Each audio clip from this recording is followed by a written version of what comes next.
Bismillahirrahmanirrahim. Assalamualaikum warahmatullahi wabarakatuh. Rabbi shrah li sadri wa yassir li amri wahlul 'uqdatam min lisani yafqahu qawli.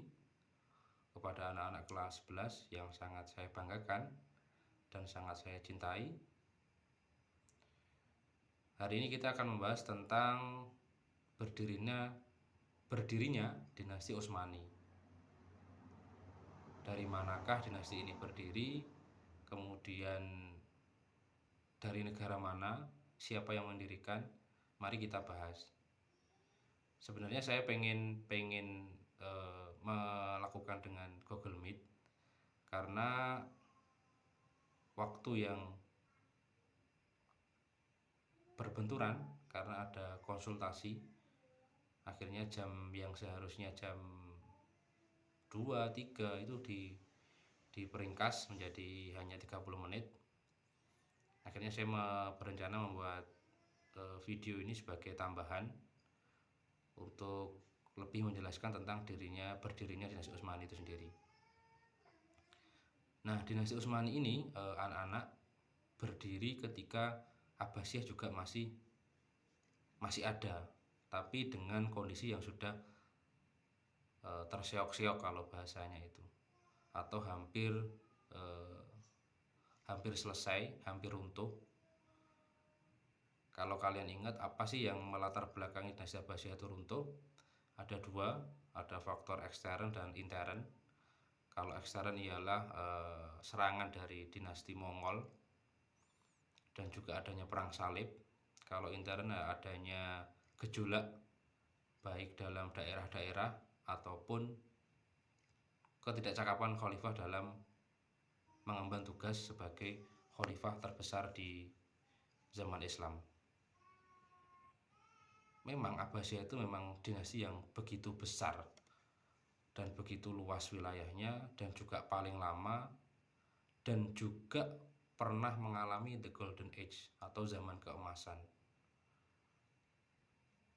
Sangat luar biasa sekali sebenarnya, dari mulai keilmuan, baik itu ilmu hadis, ilmu tafsir, ilmu fikih, ilmu kedokteran, ilmu kimia, ilmu geografi, seni, semuanya ada di Abbasiyah itu sendiri. Tokoh-tokohnya ya luar biasa, kalian bisa membaca sendiri dalam buku paket itu. Ada 4 mazhab, Imam Syafi'i, Imam Hambali, Imam Hanafi, Imam Maliki. Ini yang luar biasa sampai sekarang masih kita pakai. Kemudian Ibnu Sina dalam kedokteran, kemudian Abu Nawas juga dalam hal jenaka, baik pantun dan sebagainya. Ada juga Al-Khwarizmi. Ini terjadi di zaman Abbasiyah. Jadi zaman yang pusatnya di Asia itu ya di Abbasiyah itu sendiri.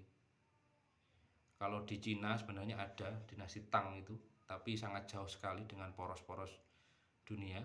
Akan tetapi dinasti Abbasiyah ini di Asia Tengah, yang nantinya ada Baghdad ibu kotanya, kemudian di Mesir sebagai Afrika, kemudian di Asia hampir semuanya, kemudian di Eropa juga sudah mendengar. Bahkan Eropa pun pada zaman itu masih belum tahu jati dirinya. Di Roma pun hanya tinggal kenangan, hanya orang-orang yang mencari bertani dan sebagainya. Tetapi di kita, saking besarnya ini, ternyata membuat khalifah ini lalai akan tugasnya untuk melanjutkan dalam pemerintahan Islam itu sendiri. Akhirnya saking luasnya Abbasiyah itu sendiri ada muncul itu ya, mungkin ada daerah gubernuran, tapi juga dimiliki hak yang sama atas otoriternya. Ada dinasti Saljuk, dinasti Fatimiyah, dinasti Buwaihi, yang itu gemerah terus itu, saking luasnya. Kalau Umayyah kan berpusat di Damaskus. Nah, Abbasiyah ini saking luasnya, akhirnya ya ada saling cekcok dan sebagainya. Nah, atas serangan Mongol yang telah membumi hanguskan Baghdad itu, ini juga terdengar di suku-suku, karena bangsa Mongol ini selain dia ekspansi, memang tujuannya dia juga memberikan rasa ketakutan dan kekhawatiran, sampailah terdengar di suku Kai. Nah, suku Kai inilah adalah cikal bakal berdirinya dinasti Utsmani. Jadi nanti saya harapkan kalian bisa mengetahui siapa sih yang melatar belakangi berdirinya dinasti Utsmani, kemudian apa kebijakan sehingga kita perlu mempelajarinya. Perlu diketahui sebelum saya mengulas lebih jauh, dinasti Utsmani adalah dinasti kekhalifahan Islam yang terakhir abad 16-17 itu. Kekhalifahan Islam sudah benar-benar mengalami kemunduran, bahkan sudah selesai. Baru abad 16-17 setelah itu ada zaman Renaissance, Eropa berkembang sampai dengan sekarang. Kita sekarang masih kembali hanya masih menerka-nerka apakah kita bisa mendahului Eropa kembali atau belum. Nah, suku Kai ini karena ada serangan Mongol, suku Kai ini yang dipimpin oleh Sulaiman Shah, nanti dia lari ke Turki Barat, yaitu daerah Turkistan. Karena saking gencarnya serangan Mongol, daerah Turkistan ini sampai dengan Sulaiman Shah itu meminta perlindungan di daerah Transoksania bernama Jalaluddin Al-Maghribi, namun juga tidak berhasil. Akhirnya Sulaiman Shah lari lagi, meneruskan pelariannya untuk ke Kurdistan. Tapi juga sebelum sampai ke Kurdistan, Sulaiman Shah ini meninggal dan memiliki 4 orang anak. Namanya Sangkuratin, kemudian Togday, kemudian Ertugrul sama Dandan. Nah, keempat ini ada juga sendiri-sendiri. Ada yang tadi Sangkuratin dan Togday tadi kembali ke suku Kai atau di Turkistan. Kalau Ertugrul sama Dandam ini melanjutkan perjalanannya sesuai dengan untuk menyelamatkan keturunannya. Sampailah ke kerajaan Saljuk yang dipimpin oleh Sultan Alauddin I. Karena Sultan Alauddin I ini juga ada pertikaian dengan Bizantium, akhirnya Ertugrul ini membantu untuk penyerangan pada Bizantium itu sendiri. Akhirnya setelah menang, Ertugrul ini diberi lembah yang diberi tempat oleh Alauddin I yang begitu lengkap. Ada pegunungan, ada lembah di Anatolia atau Asia Kecil. Itu ada lembah namanya Pegunungan Ermina, kemudian lembah Sagata, kemudian Sugai Sakaria. Jadi suatu kerajaan dahulu itu sangat erat sekali dengan sungai. Tidak bisa ditinggalkan sungai itu sendiri. Pasti kerajaan itu berdekatan dengan sungai karena sungai merupakan sumber kehidupan dan lain sebagainya. Nah, juga ada suatu film namanya The Lost Cities Ancient. Itu menerangkan kerajaan yang berdiri hilang karena sungainya kering dan berpindah ke sungai yang baru. Nah, ini bangunan semuanya itu diangkat. Jadi dulu seperti itu. Jadi sungai itu sangat berperan sekali dalam kerajaan. Ada sungai Mesopotamia, sungai Suriname, sungai Gangga dan sebagainya. Itu pasti dekat dengan kerajaan. Nah, Ertugrul itu sendiri setelah dia membantu Alauddin I diberi tadi Sungai Sagata, kemudian Sakaria, lembah Sagata, pegunungan Ermina di Anatolia. Ertugrul ini menurunkan putra namanya Utsman. Nanti setelah Utsman, Utsman inilah yang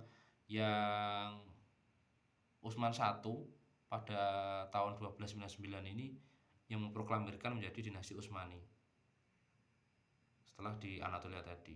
Nah, setelah Utsmani kemudian turun ke Orcan, kemudian Murad, Bayezid I, nanti ada Bayezid II, Muhammad II, karena memang namanya sama. Nah, setelah Utsman itu berdiri, kemudian Utsmani semakin berkembang dengan pesat, bahkan juga pernah menang melawan Bizantium, tapi juga belum berhasil. Setelah dalam perjalanannya nanti dinasti Utsmani ini adalah dinasti satu-satunya dinasti terakhir umat Islam, dan nanti juga ada pembebasan Konstantinopel atau Bizantium sendiri. Jadi dulu ada hadis yang menyatakan sebaik-baik pemimpin adalah yang menaklukkan Konstantinopel, yaitu terjadi di Muhammad II. Setelah Yazid I tadi, terus kemudian juga ada gejolak kembali, akhirnya nanti ada pembebasan di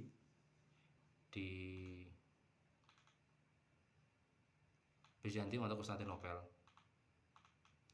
Nah, yang menarik dalam dinasti Utsmani ini adalah ekspansinya yang begitu besar atau melindungi semuanya. Jadi jika ada negara atau suatu daerah itu mengalami peperangan atau meminta bantuan, selama dia mau mengakui adanya Turki Utsmani ini pasti akan dilindungi. Sampai dengan kalau kita melihat nanti di Indonesia itu pernah meminta bantuan di Turki Utsmani itu ketika di Kerajaan Aceh itu pernah meminta bantuan ke Selim, Raja Selim II ketika itu. Jadi yang perlu diketahui anak-anak, Kerajaan Utsmani ini yang pertama didirikan oleh golongan orang Turki atau suku Ukayi. Kemudian strateginya tadi saya sampaikan ialah melindungi semuanya ketika daerah-daerah itu menginginkan bantuan mereka, asal mengakuinya tentang Kerajaan Utsmani itu sendiri. Yang lawannya terutama ya tetap dinasti Mongol, kemudian ada di Eropa. Namun dalam perjalanannya Utsmani juga sudah di tengah-tengah gitu. Ada baik di Asia juga ada, di Eropa juga ada. Karena abad 16, 17, 18 itu adalah Eropa mulai adanya Renaissance atau kemajuan. Cuman sayangnya dinasti Utsmani ini yang kalau kita bandingkan dengan Abbasiyah memang sangat berbeda. Kalau di Abbasiyah itu pintu ijtihad dibuka selebar-lebarnya. Yang tadi saya sebutkan ada beberapa ilmuwan. Kalau di Turki Utsmani ini hanya melanjutkan kekuasaan Islam. Jadi menampuk kekuatan Islam, melindungi semuanya. Ada membuat Jenisari, kemudian kavileri, hanya militer dan sebagainya. Anatolia bisa direbut, kemudian Eropa, Bulgaria itu juga sampai kekuasaannya Turki Utsmani. Jadi luar biasa gitu. Jadi mengapa kita mempelajari Turki Utsmani ini? Karena memang satu-satunya dinasti Islam yang terakhir, kemudian juga adanya di Eurasia antara Eropa dan Asia, juga melindungi semuanya selama Khalifah Islam itu mengakui Turki Utsmani itu sendiri. Dan yang paling mengagumkan adalah tentang pembebasan Konstantinopel. Karena ketika dari mulai zaman Nabi tadi saya sebutkan, ada hadis yang menyatakan sebaik-baik pemimpin adalah orang yang menaklukkan Konstantinopel. Dari zaman Nabi, kemudian Umar pun juga sebenarnya sudah kepingin untuk menaklukkan Konstantinopel itu, tapi belum berhasil. Kemudian Umayyah, Harun ar-Rasyid atau Umar bin Abdul Aziz juga belum. Setelah tadi Umar, kemudian Umar bin Abdul Aziz itu ketika zaman Umayyah. Ketika zaman Nabi adalah Harun ar-Rasyid juga belum. Baru di Turki Utsmani ini sudah bisa ditaklukkan oleh Konstantinopel sendiri, oleh Muhammad II atau Al-Fatih atau pembuka. Jadi itu penjelasan dari saya. Apabila ada kurang lebihnya saya mohon maaf. Nanti kita bisa sambung kembali terkait dengan Turki Utsmani ini. Untuk selanjutnya adalah tentang kemajuan. Jadi nanti yang saya sebutkan tadi, siapa pendirinya adalah Sulaiman Shah, kemudian menurunkan putra ke Ertogul itu menurunkan putra ke Orcan, Ertogul menurunkan ke Utsman menurunkan ke Orcan menurunkan ke Murad menurunkan ke Yazid I. Itu berdirinya Turki Utsmani. Jadi sampai di situ dulu. Atas kurang lebihnya saya mohon maaf. Jika nanti ada yang kurang jelas bisa ditanyakan lewat media sosial manapun, baik WhatsApp dan sebagainya. Mungkin itu dari penjelasan dari saya. Terima kasih. Assalamualaikum warahmatullahi wabarakatuh.